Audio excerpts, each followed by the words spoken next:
फाल्जा लाएर त कोठामा अब के गर्छ डक्टरले अन्त ट्रिटमेन्ट त हुन्छ नि त डक्टरको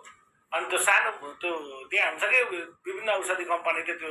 डायरी पनि दिया हुन्छ डक्टरहरूलाई अनि डक्टरले चाहिँ त्यो टक्क ट्रिटमेन्ट निकालेर डायरी डक्टर निकालेर त्यो पेन पान्नामा लेखेछ कि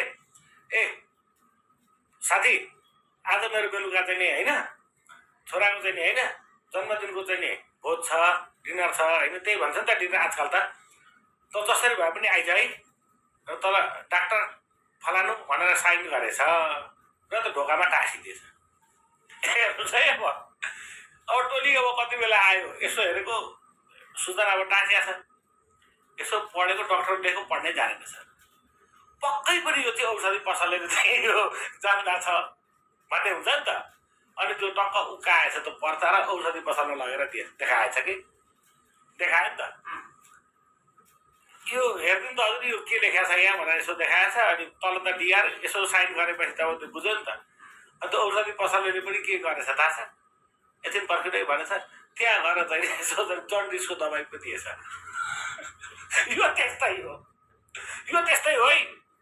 त्यो अहिले सुदनले चाहिँ त्यो जुन स्टाटस हालेर जुन सूचना दिएको छ नि सूचना उनले दिएको त ठिकै होला उनको ठाउँमा तर अब के गर्छन् थाहा छ औषधि पसलले र गृह मन्त्रालय सुरक्षाको दृष्टिकोणले त गृह नै हो नि त अब उनले के गर्छन् भन्दाखेरि त्यो पर्चा यिनले दिए